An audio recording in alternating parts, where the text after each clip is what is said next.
And we're ready whenever you are, Mayor. Thank you. Good evening and thank you for attending tonight's City Council meeting. For those who are attending remotely, the camera in council chambers is set up to show those attending in person tonight. The platform we are using has a raise hand feature. You will notice a picture of a hand in the upper right-hand corner. When we reach the point in the meeting where the public has the opportunity to address council, you can click that button to be given your opportunity to address. Please stand for the Pledge of Allegiance. I pledge allegiance to the flag of the United States United States of America, and to the republic for which it stands, one nation, under God, indivisible, with liberty and justice for all. Kathy, please call the roll. Mayor Tully, Here. Counselor Selly, Here. Counselor Powers, Counselor Scamperly, Here. Counselor Stevenson, Here. Counselor Tebow, Here. Counselor Trim, quorum present. And is it the consensus of council to excuse Councilor Powers from tonight's meeting due to illness? Yes. Yes. Thank you. We have one presentation tonight from the Ogdensburg Garden Club for the presentation of Maple Leaf Awards. Good evening. I'm Lynn Griffin, and I'm the president of the Ogdensburg Garden Club. This is a very special year for our club. It's our 100th anniversary. That means that for 100 years, we have worked and cooperated with the city in many different ways to help bring beauty and comfort to the many public areas in Ogdensburg. We are grateful to the city, the council, the DPW, Parks and Rec, for all of the assistance we have received over many years. We are both pleased and proud to be here this evening to present this year's Maple Leaf Awards. The Maple Leaf Awards have been given by our club for about a quarter of our 100 years. It is one of our favorite projects, which recognizes the individual, business, or civic efforts of many in our city to help beautify Ogdensburg. And it can involve anyone in our community. Anyone who wishes to nominate a garden, their own, a neighbor's that they admire, or a business property. I believe there are even some former recipients here tonight. We have a Maple Leaf Committee that judges all the gardens, yards, and public areas that are submitted and nominated. This year, the committee is chaired by Pam Lucky, and I invite her now to tell us more about the Maple Leaf Awards, introduce her committee, and present these awards. Thanks.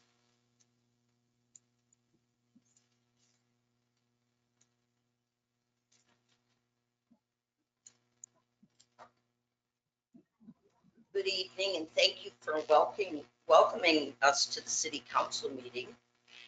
In addition, we'd like to extend our gratitude to City Clerk Kathy Jock for helping us set up, Mr. Bob LaRue for his construction of our Maple Leaf Awards, the Seaway Valley Prevention, who actually printed all of the posters for us, and our photographer this evening, Avery Farron. Of course, I can't forget our special honored guests this evening that are in the audience, and also the committee. Our selection committee also includes Ann Broom, Donna Pyrie, Fran Nacarado, and Mary Lou Latham. The committee has made this year's, well, the committee has made it hard, but so has the community to make a selection. It's been challenging because we've been offered an abundance of choices. It is true that flowers can be a magical inspiration. They're nature's masterpiece. They remind us of many things: devotion, celebration, remembrance, and resilience. From the first buds of spring, the full bloom of summer, and the last blossoms of fall. Let's keep in mind also the flowers, trees, fruits, vegetables that give us the assurance that there will be crops to come producing a successful harvest. I hope this is making you think of flowers a little differently. All are part of a living tapestry and inviting insects, animals, and humankind to enjoy. This year's Maple Leaf winners offer us something across the board. They're all a little different. At the end of the presentation, we are hoping that we can hold the posters up. All of our winners will come back. We'll take a quick picture. The council, the mayor, and all the staff will be in the picture because it truly is a celebration. 100 years is a long time. I hope I see it. Okay, now, I did not see Wayne Bishop here this evening. Wayne's wife is under the weather. So they can Thank you, Mr. Gardner. Appreciate that. That, I do know this, they were very excited. I'll tell you a little bit about their home. It displayed a very colorful palette of thriving petunias and many whimsical decorations, including gnomes. Okay, so Chris and Ted Gardner, I'm glad you're here this evening. They have a stone embraced dwelling bordered with vibrant blossoms and fanciful decor. I saw that big owl in the corner. In order to even have a flower bed, these two gentlemen, with their bare hands, dug up the pavement as they were surrounded by cement. And it turned out very, very well. If you could please come up and get your award, gentlemen. That's Chris and Ted Gardner.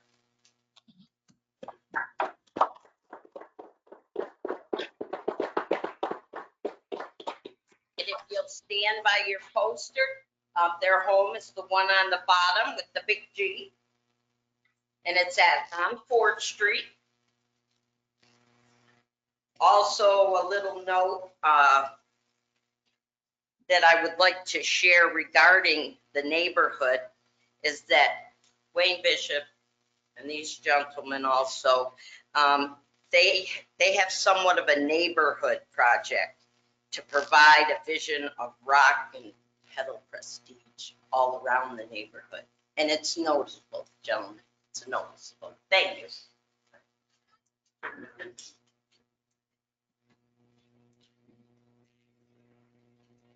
Our next Maple Leaf Award winners, Bob and Bart Lesfrance, 605 Grant Street. Okay, I'll describe it first. A blooming canvas arranged in a harmonious, welcoming way along a floral-lined walkway of beautiful petunias. Interesting. They have repurposed items such as an old-time metal bed frame and made that into a little flower showcase, as well as a baker's rack, which I got mine on Marketplace. I pick it up tomorrow. Okay, all are surrounded in this yard by a meticulously maintained turf.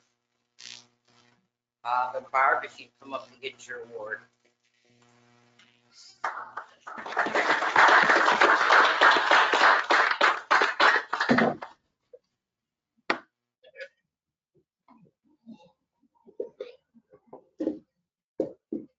Thank you for coming this evening.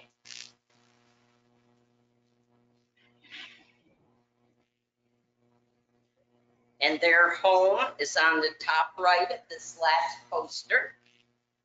If you want to come over by your poster, and Miss Farron will take a nice picture.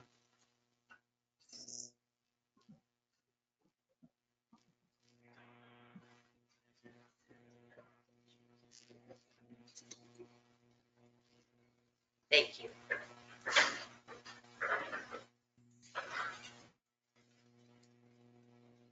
The Negron family and Mr. could not be here this evening, Fernando. And Maria is here, his wife, and his lovely daughter. Maria, would you like to come up? and I'll describe it while you're up here. They are located at 426 Franklin Street. They have a variety of shrubberies and blooms with rustic stone edged flower beds. The rock and circle greenery added to a very special ambience. In summary, and I mean this wholeheartedly, I felt like I was reading a book when I was viewing your garden. It is a living botanical garden with storybook charm. Thank you.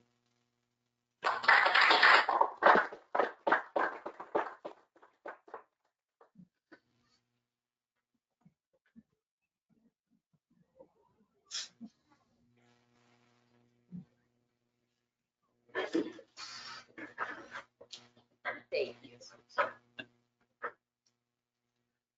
I'm not sure if anyone is here from our business school, North Country Savings Bank.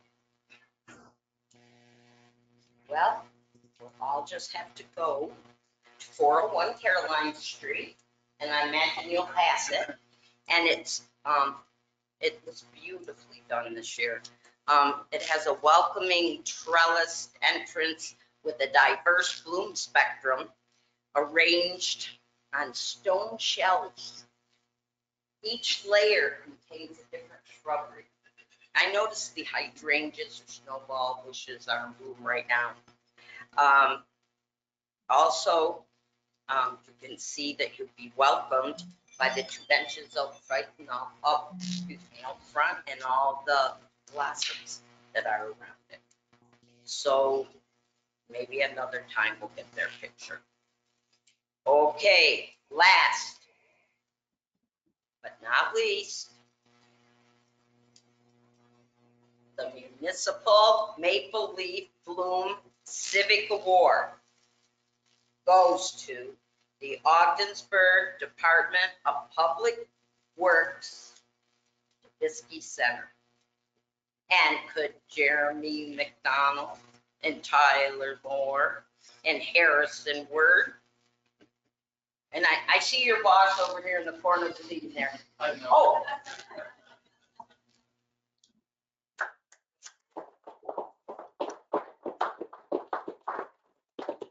Let me tell you a little bit about why you were chosen. The Dubisky Center reflected carefully cultivated flowers and shrubberies, as well as pristine grounds. And it goes further than the Dubisky Center. All through Morissette Park, you'll see how well it's kept. And that just doesn't happen. Continuous admiration has been expressed by the community and visiting tourists and guests alike. Thank you very much.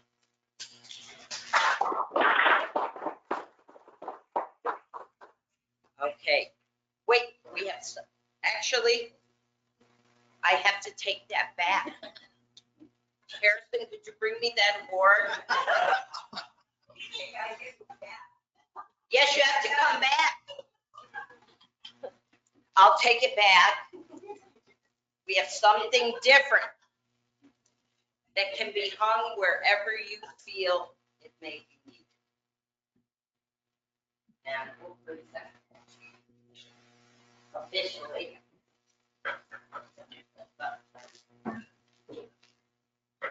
Okay, Galgenberg Maple Leaf Civic Certificate.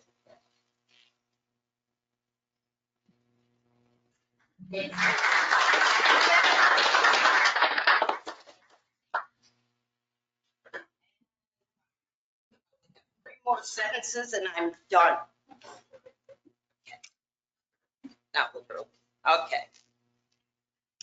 Thanks again to all here this evening that they demonstrate floral pride and hometown botanical zeal. To quote Ralph Waldo Emerson. Now I know a lot of people remember, what his quotes were, but you might remember his Ralph Waldo Emerson. The earth laughs in flowers. To the garden club, Happy 100th anniversary.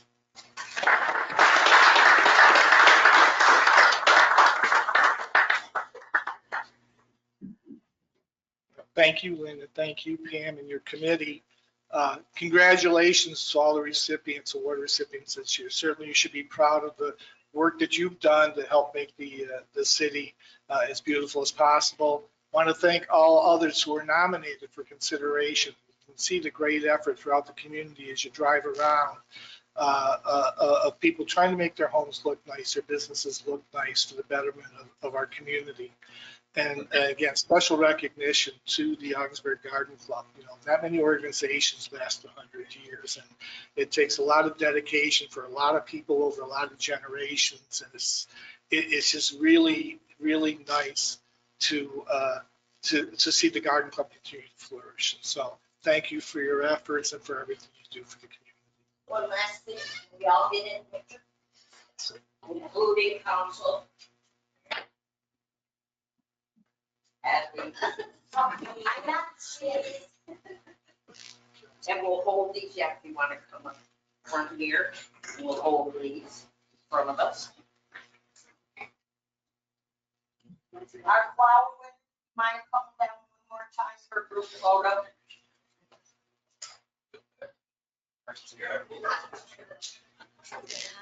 Hot summer. Yes.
Okay, we have one public hearing tonight. It is regarding local law to amend the city charter as recommended by the Augsburg Charter Review Commission. This is going to be bill number 84, and I will open that public hearing now.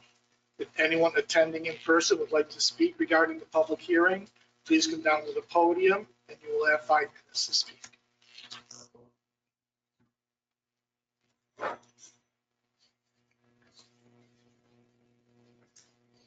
Thank you. My name's McCuny Doyle. I live at 341 Proctor Avenue. I'm sure I'd like to address the proposal in the proposed changes to allow officers of the city to live outside of the city limits. I'm sure that you've heard from people that those making the decisions about the city should live in the city because they're going to be affected by the same policies that they are making. And I agree with that completely. But I think that we really need to examine some of the larger issues around that. I've lived in Ogdensburg most of my life, and it has always been part of the culture here that the nice people, the good people, the better people live outside of the city. The mayor was quoted in the media recently as saying that perhaps if we went this way, we would get a bigger and better pool of individuals for those positions. I strongly disagree with that. And I think that we need to address the issues behind why you think people wouldn't want to live in the city. Is the housing stock poor? Yeah, it is, actually. So instead of just shrugging our shoulders and saying, well, that's how it is, how about addressing that? Why don't we be creative and come up with some programs to encourage homeowners to improve their properties and maintain them, rather than penalizing them by increasing their assessments every time an improvement is made? I've lived in my home for 15 years. I've been reassessed 4 times in 15 years. I don't think that's right. Is it because the neighborhoods aren't nice? Well, several years ago, you changed zoning so that there's very, very few strictly single-family residential neighborhoods left in the city. And of those, there are illegal businesses operating in every one of them, and you know it, and I know it. One of the nicest neighborhoods in the city is, of course, the one that I moved from to move where I am now. How long are you going to let the rubble at Franklin and Riverside sit there? We just had a parade down a street that's full of derelict buildings, including at least one that is literally condemned. How about doing something about that? How about enforcing laws? How about cracking down on landlords that allow those buildings to become like that?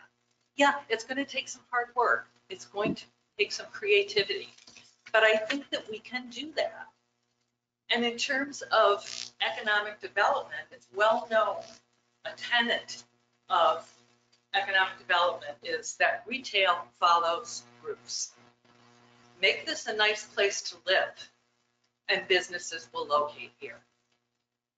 If someone was looking to locate a business here, I think that they talk to the city manager, they talk to the city engineer, the city planner, and others. And one thing that they'd ask is, what's so great about Ogdensburg? How come you stayed here? Is the answer to that supposed to be, oh, well, of course, I don't live here, but you can locate here? I don't think that's the right way to approach that. Like I said, it's going to be hard and it takes creativity. But I think that's what we have to do instead of just continually kicking the can down the road and hoping that things will get better. Thank you. Thank you, McCready.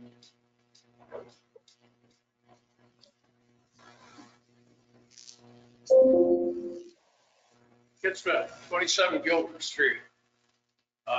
Lucky enough to talk to council. I didn't expect to be here again 10 years ago.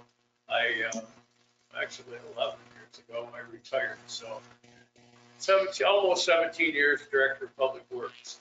I came from Morristown. When I was hired for the city of Ogdensburg, it was a tremendous opportunity. An opportunity that I felt was worth selling my house in Morristown and moving to the city of Ogdensburg. I bought a house, and for 17 years I worked for the city of Ogdensburg. I had the honor of working for the city of Ogdensburg. It gave me an opportunity to know the people, be part of the people, join a number of clubs, the Lions, the Boys and Girls Club, and another many civic organizations.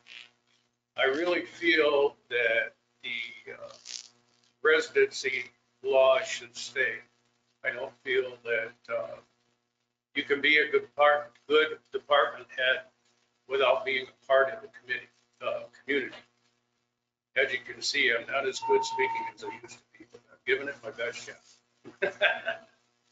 But I just wanted to come here tonight because I strongly believe in community. I've been here for 25 years. I love Ogdensburg, and I wanted to thrive. I commend council for trying to do the right thing and looking at different ways to improve our community. But I don't believe this is one. I truly believe our department heads need to be a part of our community. That's all I have. Thank you very much. Thank you, Kip. Anyone else in chambers?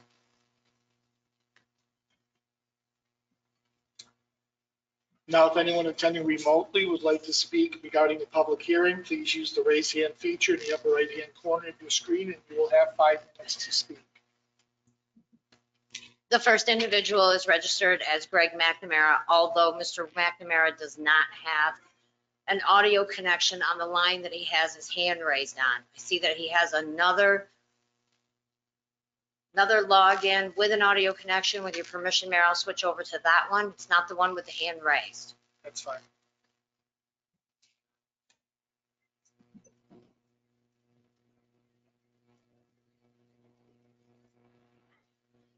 He's not responding on the line with the audio. He's self-muted and he has raised his hand back up on the other connection. Mr. McNamara, if you can hear me, you have another live stream going with an audio connection and I have unmuted you on that device.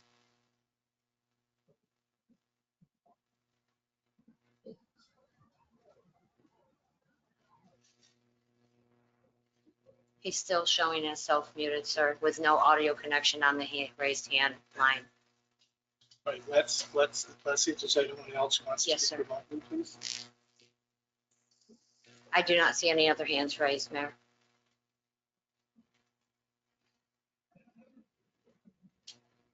I still have him unmuted. Mr. McNamara, if you can hear me, it shows you are self-muted, sir.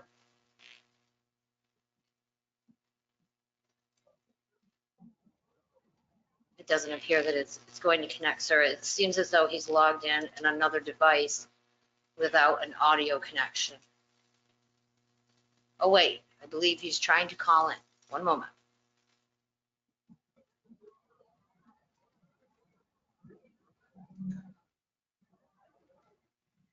Mr. McNamara, if you can hear me, it indicates that you need to enter the PIN that you were given for your phone call connection.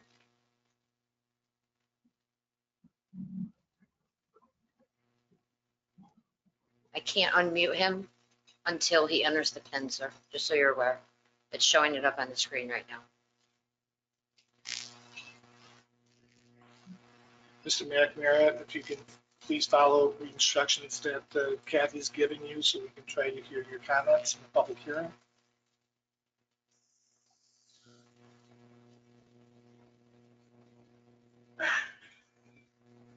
It looks as though his device has now gone not attentive, and that's both connections he has dialed in. Still, oh, he's back. Attentive now, but no PIN entered. So I don't have the ability to unmute him from that login.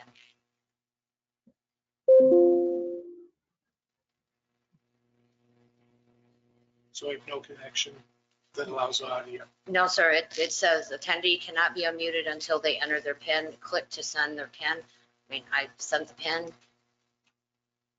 Oh, you may have just gotten it. Send it again. Now it's on another login. Mr. McNamara, I've unmuted you on the other login that you have streaming. I showed 2 connections. And I've unmuted you on the second one, which is not a dial-in. It shows you are self-muted. And still no response to the one that needs a PIN.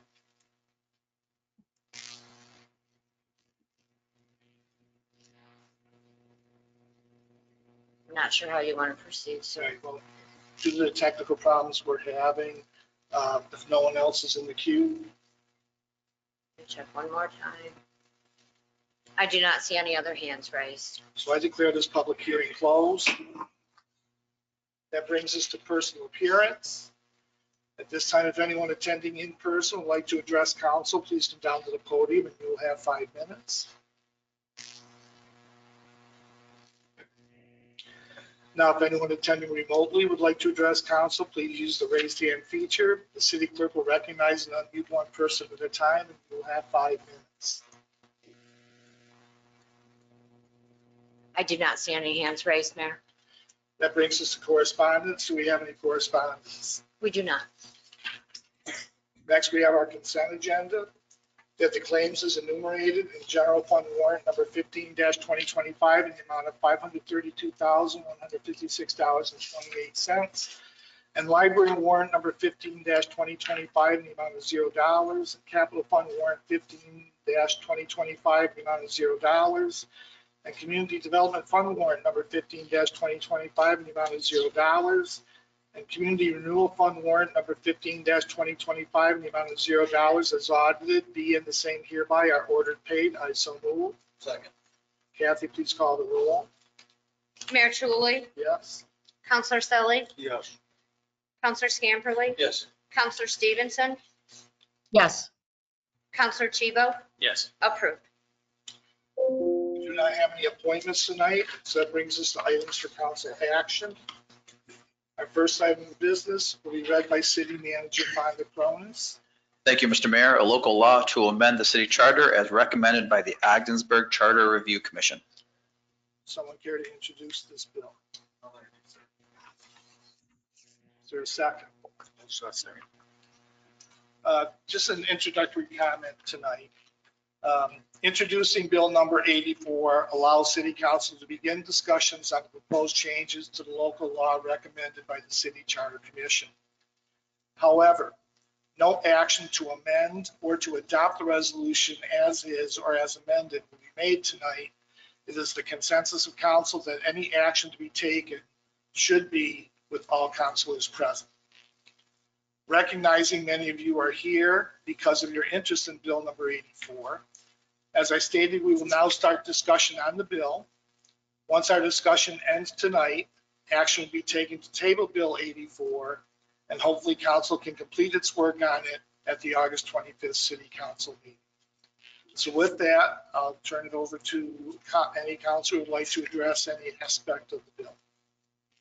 Okay, start us off. Yes, you may. I want to start off with, I brought this up at the preliminary under C65, appropriations to transfer of funds. We're going to change the way it reads currently. City manager with department heads can transfer up to 5% of the department's budget without council's approval. And as we had a discussion on that, Fonda pointed out that that could be a substantial amount of money. And I think it's a good catch by the committee. And I looked at it, and the new changes, the committee recommends up to $10,000. Could be without council immediate approval in order to carry out business and things like that. And I pointed out, I thought that was a little bit shy of perhaps what the city manager and the department head might need. $10,000 is not a lot of money. In order to carry out sometimes day-to-day business, I think it should be a little bit higher. Just everybody to think about that. And if anybody wants to come back with a recommendation, I think that would be good. It doesn't have to be an extravagant amount, but I just think $10,000 is not enough. We had a discussion on police holsters or on fire equipment, things like that. $10,000 really doesn't buy a whole lot if it's needed. So anybody think of different numbers? Since Councilor Scamperly mentioned this at the last meeting, I took some time to think about it, and what I'm going to be proposing at hopefully our next meeting as an amendment to this part of the recommendation is an increase of the amount from $10,000 to $20,000. While it's not truly a direct link, I'm suggesting $20,000 because in the city's purchasing policy, purchase contracts less than $20,000 are not subject to competitive bid. And so, the city can buy less than $20,000 without going out to bid. So I think that giving them flexibility to transfer up to $20,000 without having to obtain council approval first, it seems reasonable. That was kind of the figure I had in my mind. So Any other thoughts on that? Dan, while you have the floor, I'll let you continue before you. So I'd like to address the residency concerns as well. So we're not going to amend this tonight. We're not going to do any amendments. So I understand the arguments that were presented for us tonight. Ms. Doyle and Kit. Definitely, you want to be vested in the city. And beautiful words, Kit. Not only did you say you were honored to work for the city, be part of the community, it was an honor to work with you when you were department head and I was sitting here. You know, there's a lot of good points to that. The changes in the charter suggest that council can waive the requirement. And I don't know if I'm ready to amend that, or make the change, but I think it's something that's going to be on my mind until we meet again. I'll tell you that. When we were hiring different people, different folks, city managers, I just wanted to, the argument has come across over and over again. This person's extremely qualified. Maybe they live somewhere else near the community, and it'd be a shame to not have them work for Ogdensburg when even their heart is vested in the city, just because they live outside of the city. And that's something to think about too. And I can think of some examples, I don't need the name right now, who in the past have worked for the city and their heart was so much for seeing Ogdensburg improve. I can't even say enough the amount of discussions that I had on that. And so I like the fact that if we do change it, that it actually stays, they must reside in the city, but council can waive that under circumstances. So it's something that is going to be on my mind, and thank you for bringing it up while we debate, not only in our own minds, but on the floor as well. When this comes back. That was 2 items that I did want to address. Any other counselor on residency? I have some comments, Your Honor. Please, Counselor Stevenson. Thank you, Councilor Tebow. I'm sorry, I'm on a little bit of a delay here. I have a couple of concerns. C12B, which deals with the residency of the city clerk, and C18, the city manager. I cannot support either one of those. I have heard from many citizens over time, and I have thought about it extensively myself. I've been through, I believe, 3 city manager searches. And while we have had a few that would have been very good, but did not or would not be able to meet the city residents requirement, we have been able to hire very successful city managers that lived within the city or were willing to move within the city limits. I have spoken to numerous past city managers, and one of them said best to me, I wanted to live within the city because I wanted to be the neighbors of the people that I was working with, the people that I was affecting by the budget that was being presented by my staff, the rules and regulations and the departments that work for me. I wanted people to be able to stop by my porch and talk to me. I wanted to be part of them. And I strongly believe that the city manager should live within the city for those reasons, and the city clerk as well. I would like all department heads to live within the city, but I believe that those 2 are most important to live within the city. If my fellow councilors believe that they want to go forward without the city residents requirement of those 2 positions, I would like to see it be a super majority of the city council, not just a simple majority, because that would give 5 votes in favor of doing that, not just 4. So we know that it's not a close vote. It would give more support to a city manager or clerk that lived outside the city. And that's concerning the residency requirements. The next item is the salary increase for the mayor and city council. Excuse me, Counselor Stevenson. Sure.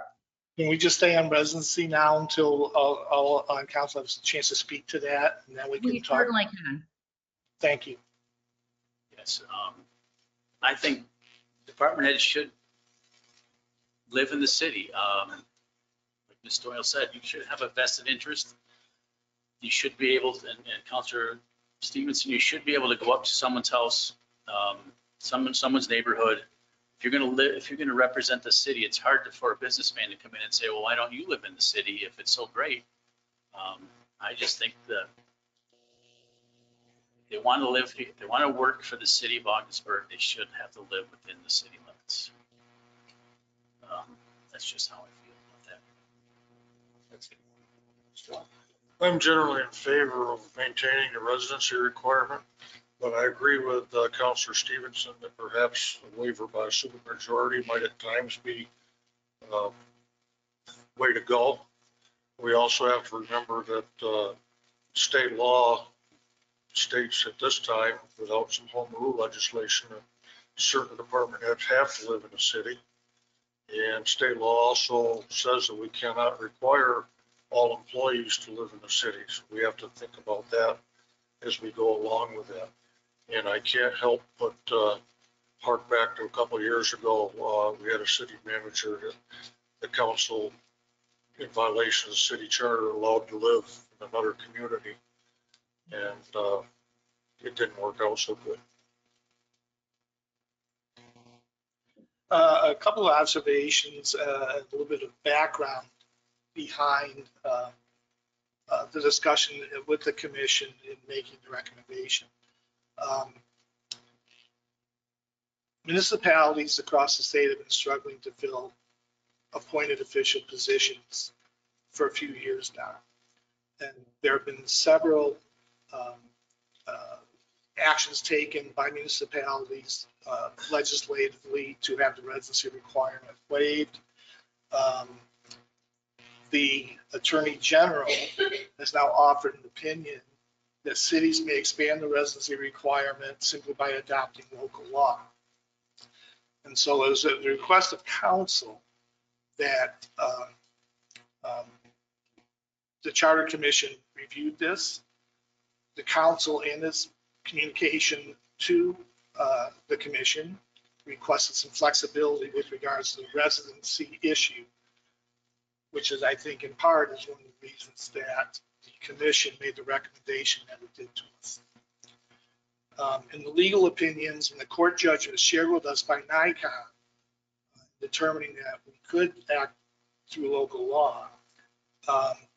In each instance, residency was in effect defined as municipality within the county of residence. And so if consideration is to be given in support of the recommendation of the commission, then I would be suggesting amending the language to reflect that. That if the residency requirement is waived, the resident, the employee still must reside within St. Louis County. But, you know, Augsburg for a few years has experienced vacancies in important administrative public official positions. And for that reason, it was, I would say, one of the reasons that the request for flexibility was made to the commission. All right, so with that, I'll turn back to Councilor Stevenson for discussion on the recommendation to increase compensation to City Council. Thank you, Your Honor. So concerning C6, the salary increases, I know that we don't do this for the money. We do it for the love of the city, to serve our community. And I would say that the salaries have not been increased in quite some time. And if we are going to consider raising them, that we should look at putting the date out that they would be effective till after all of us would either have to run for re-election or decide we weren't going to run. So that would bring it out to 2028, I believe. And I think that that way it was not something that we're voting on to give ourselves a raise, but seeing that future council may deserve that increase with the increase, I believe it was 1984 was the last increase. So I would hope that we would consider that solution. Thank you, Jen. Other counselors? I would just offer the following comments. As compensation of city council is in the charter, last November, St. Lawrence County Mayors Association did a survey of area communities to see what their compensation was, their councilors or trustees and their mayors and other positions. And so a grid with that survey information was provided to the Charter Commission. City Council did not make a request for any change to compensation. We left that at the discretion of the commission based on the information in that survey, plus, as Councilor Stevenson noted, the current compensation has been in effect since 1984. Information from the survey, and this is if the proposed compensation increases were approved.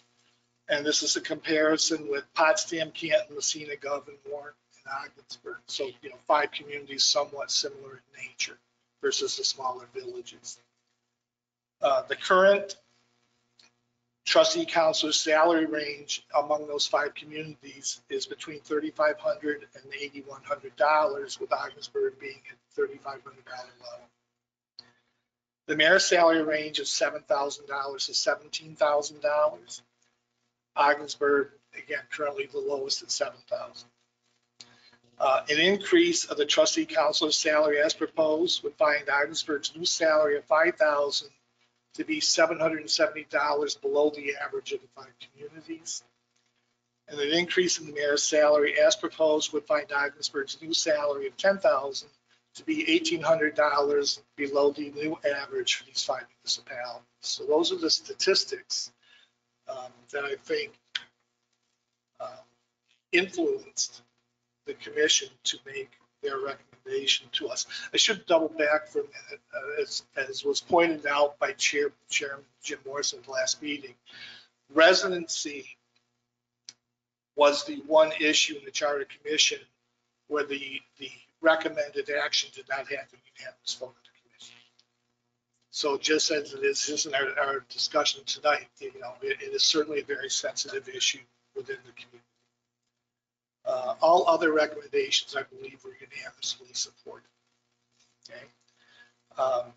Having said all that, I do think there's merit in consideration of what Councilor Stevenson has suggested, that possibly delaying the implementation of these increases until all 7 of these seats have been up for election again. 3 are up for election this November, 4 in November of 27. So something to keep in mind when we come to discuss this, hopefully again our next meeting. Okay. Any other recommendation that a council would like to speak to? I do have one that isn't a recommendation per se, and it has to do with the vacancies and forfeiture of office. In brief, recommendation has been made at the request of council to change the process by which a vacancy is filled when we have a vacancy on a council seat. Where if city council, and once it's received the list of 3 candidates from the vacancy committee, doesn't choose one of those 3 candidates after the 5th ballot, that voting ceases and if the issues return back to the vacancy committee to submit 3 new names. This was a request by council for consideration after we had a situation in 2023 where during the course of trying to fill a vacancy of a seat on council, council went through 22 ballots without filling the seat, and the seat remained vacant for the balance of the year.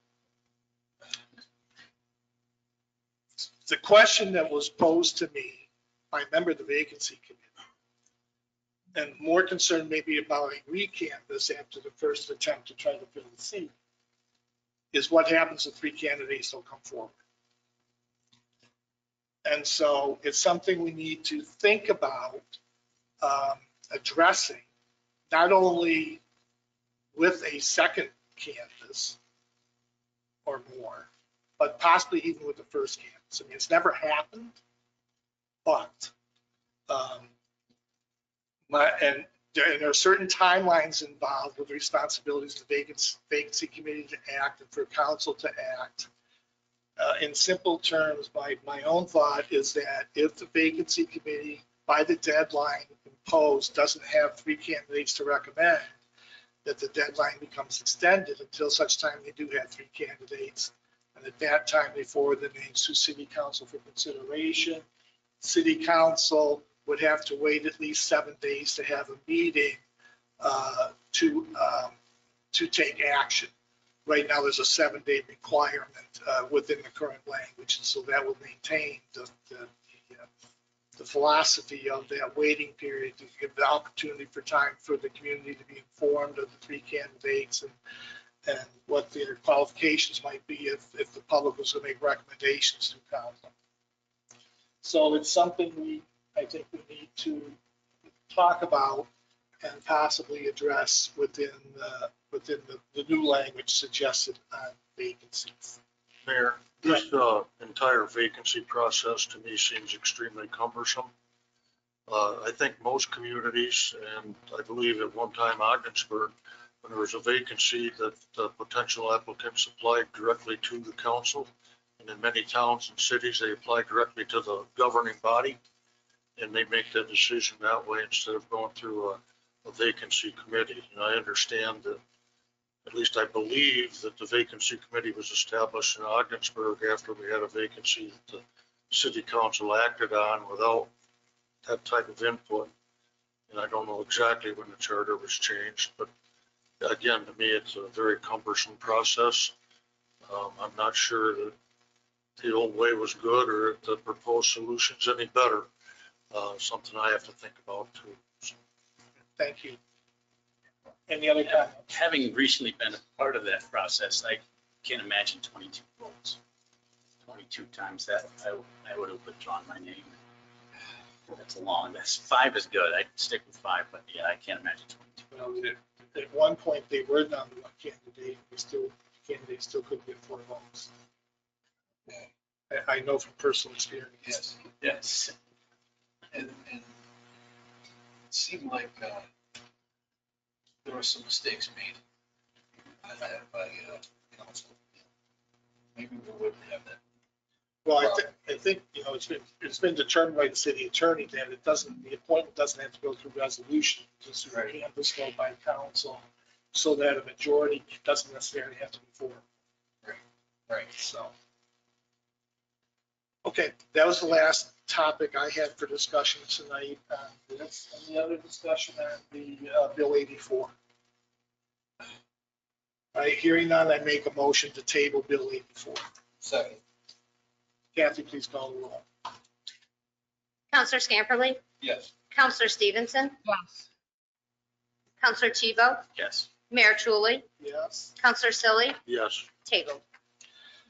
Next item of business be read by City Manager Fontecronis. Resolution authorizing the city manager to accept engineering plant grant number 2282 to perform an infiltration and inflow study. I'll move that. Second. Just a brief overview. Sure. This is a grant that allows the city to review its sewer lines, in particular to locate where there's combined wastewater and stormwater as a first step to identifying those problem areas with the hopes of separating them in the future. Thank you. Any questions or comments? I'm pretty sure we have enough insight as to where the problem areas are, especially. So, yeah, this is much needed. That's what I would say. Kathy, please call the roll. Counselor Stevenson, Yes. Counselor Tebow, Yes. Mayor Tulley, Yes. Counselor Selly, Yes. Counselor Scamperly, Yes. approved. That brings us to old business. Does anyone have any old business this evening? Hearing none, that brings us to new business. Any new business this evening?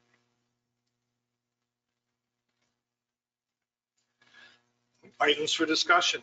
I have one, Your Honor. Yes, please. Just a point of notice. I received an email today from the grants people through my other job, the rescue squad. And the way I interpreted it is that no grants will be coming from the federal government unless the agency receiving those grants agrees with current federal administration's policies and procedures regarding DEI and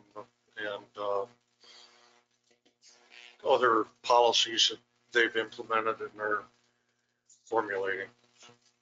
It's something we should be aware of, and I don't know if Fonda got the same message or not. But I got something probably similar to that, yeah.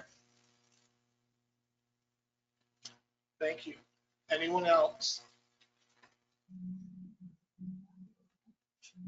So that brings us to citizen participation. At this time, if anyone attending in person would like to address council, please come down to the podium and you will have 2 minutes.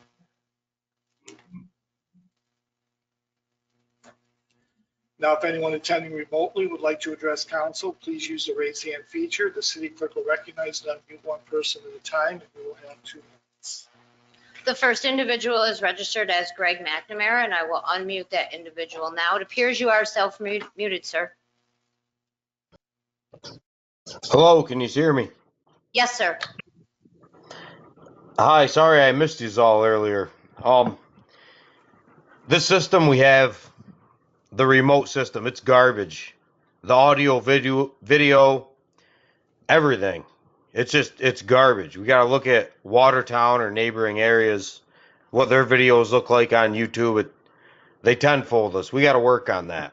I would like to talk about the residency requirement for Augsburg here for the employees, and I think all the employees should be required to live in the city and pay taxes in the city, seeing how this is where they're earning their good government union jobs from with their benefits or raising their families with. That's common sense. It's already been farmed out. There's a lot of employees in the city that don't live here.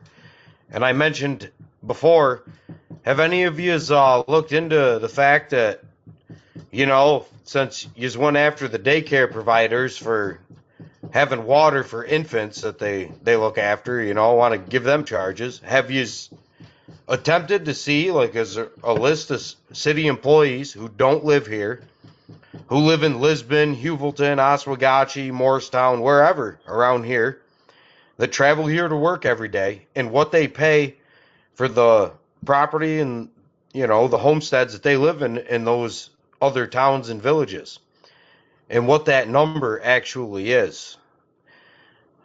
That's very important to think about that. The other people who spoke tonight had great points too. I didn't even look at it the way they were, but as far as we're crying money here and this and that, and Augsburg our taxes are as high as the state will allow it to be. Why would we allow that to happen? And if not, here's another idea. Maybe you can give them an option. Maybe make a fine, $2,000, $2,500, $3,000 a year, and it could come out of their paycheck from January 1st, a little bit, every paycheck, the ones who decide they don't want to live here. That'd be another good way to think about that. Give them an option. Thank you. Thank you. I do not see any other hands raised, Mayor. We have no need for executive session tonight, so I'll make a motion to adjourn. Second. All in favor? Aye. Aye. Meeting adjourned.